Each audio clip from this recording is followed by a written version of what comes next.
Michael Jackson was somebody who put a lot of good into the world.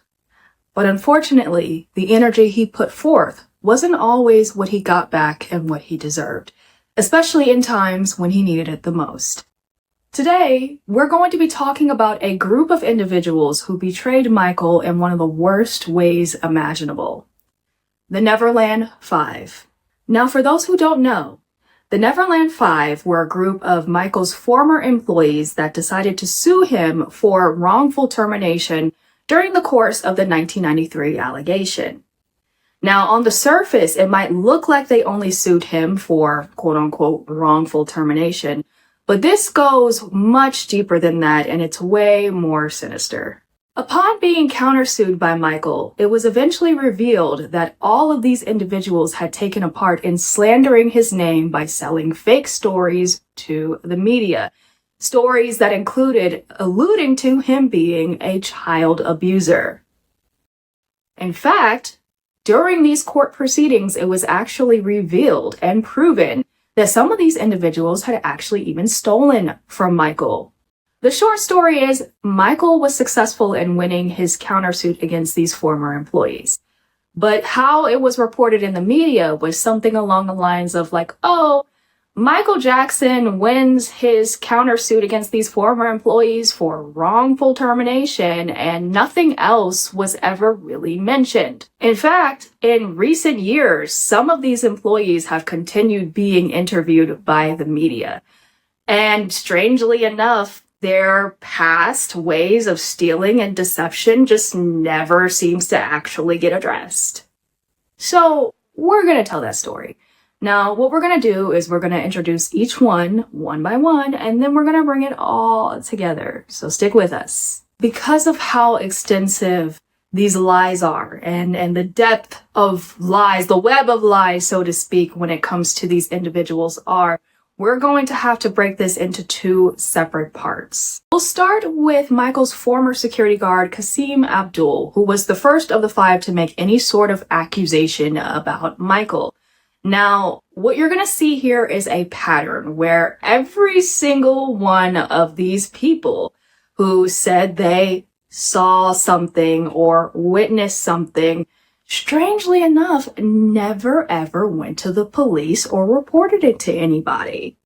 So to back things up and give you guys just a little bit of clarity, during the spring of 1994, February to May to be exact, the grand jury hearings against Michael Jackson happened. Now, this is where the Los Angeles Police Department and the Santa Barbara Police Department presented their findings in front of a jury who, was supposed to decide whether or not Michael was going to be indicted for the Chandler allegation. Just to skip ahead, he was not. The jury disbanded. Michael was never charged for that. The 2005 trial was a farce, but we're getting a little bit too far ahead. But just to kind of bring things back to the 1990s, this is where Kasim Abdul comes in. And he eventually goes on to make the claim for the very first time that he saw Michael essaying a boy.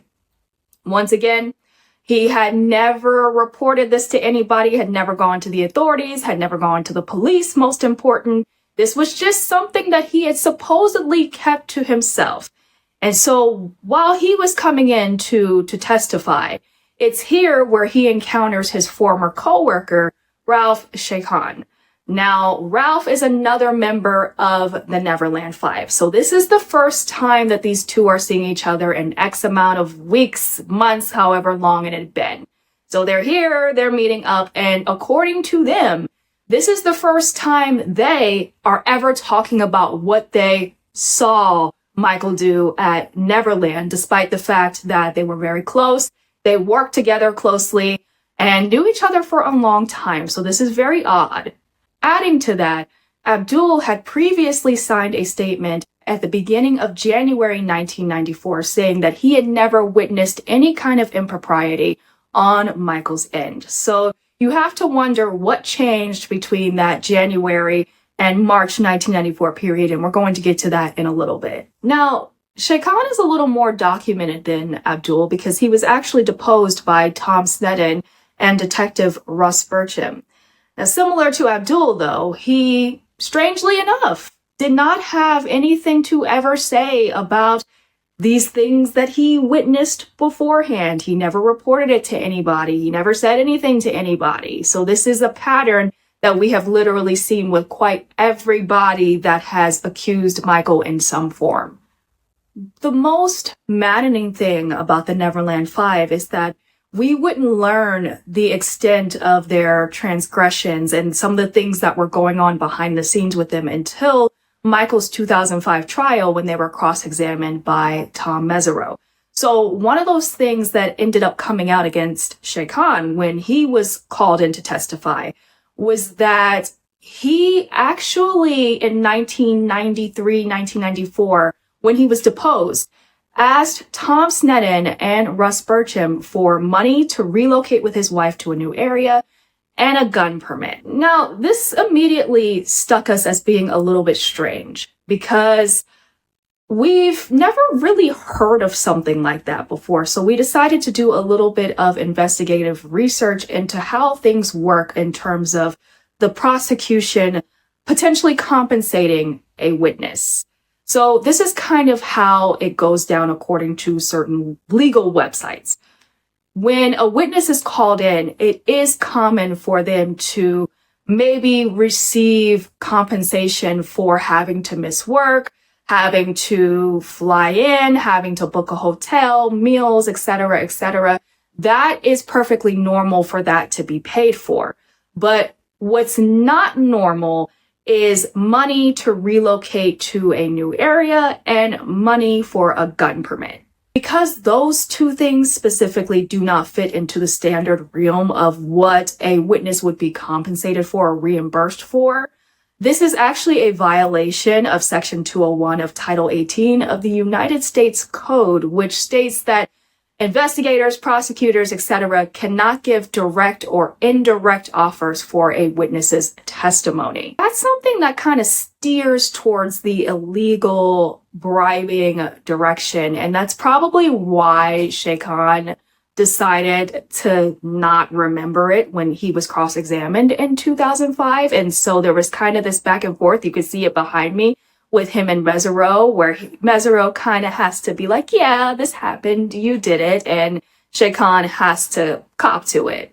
Additionally, Shay Khan also was forced to admit in court that around this same time, like this same early 90s, 93, 92 time period, he was having some financial difficulties, and that's something that he tried to lie about at first, but Mesereau got him. And then he was also stealing from Michael, but we are going to get to that in just a few. Next up is Adrienne McManus, and she is the one out of all five that has probably been the most visible.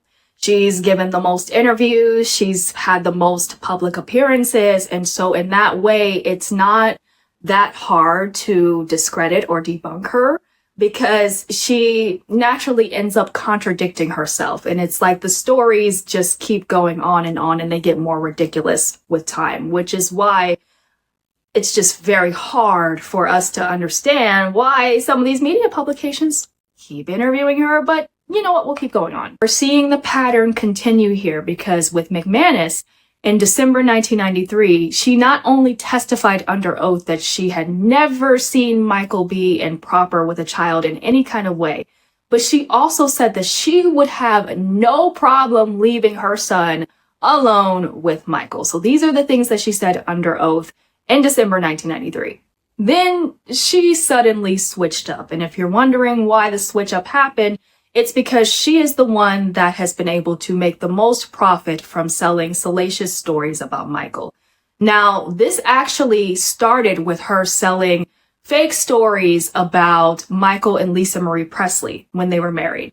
And then eventually she had to come out and admit on the stand that she actually knew nothing in regards to Michael and Lisa's personal life. So she was calling up the tabloids, selling stories about them, and didn't know anything about them at all, period. So she too wound up getting cross-examined by Tom Mesereau in 2005, where they sort of had this infamous exchange where you could see behind me. And within it, basically, McManus said something ridiculous to the effect of, like, she sued Michael because she wanted justice. And, Tom Mesereau is basically like, well, is your idea of justice getting $1 million? And she really doesn't have much of anything to say to that. To make a long story short, she basically told a lie about Michael essaying Macaulay Culkin. And that was debunked by Macaulay Culkin because, if you guys don't know, Culkin himself took the stand in Jackson's defense and denied, and still denies, any impropriety or wrongdoing on Michael's part. So obviously this didn't happen. What's most ridiculous about McManus is that her story has continued to change over the years. Like, it's just literally, it has legs. It just keeps evolving, keeps growing, keeps changing, and nobody in mainstream media, at least, has ever called her out on it. In fact, she still keeps on getting interviewed. Like, her last big time interview was with 60 Minutes Australia in 2019 during the Leaving Neverland saga. And she said this, and I'm going to read it word for word. You can see this behind me as well. McManus was asked by the reporter interviewing her why she never had anything to say about these claims of hers before a certain point and why she never went to the authorities. And her response to that was that Michael and his people essentially threatened her. And she said, quote, "They could hire a hitman to take me out, slice my neck, wouldn't ever find my body." Guys, this is the same woman who in December 1993 said that she had never seen any impropriety with Michael and that she would leave her son with him. How did it evolve into that? On top of that, like Shay Khan, she was also stealing from Michael, but we'll get to that. The next two are Sandy Doms and Melanie Bagnall, who are they didn't really have much of anything to say, really.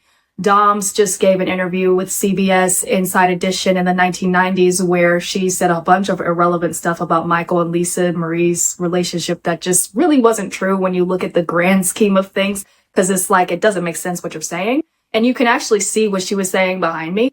And then with Bagnall, she didn't decide to really speak out until she did an interview in 2019, which was probably also for money, where she had something to say. But the bottom line is that both of these ladies fell into the same category where they, strangely enough, did not ever report Michael to any authorities or anybody. Like, they never had anything to say before a certain point. As we said in the beginning, this whole entire thing is a little bit complex. So we are going to be back with part 2, which details this whole lawsuit and countersuit in full. But in the meantime, thanks for tuning in. And remember, facts don't lie, but people do.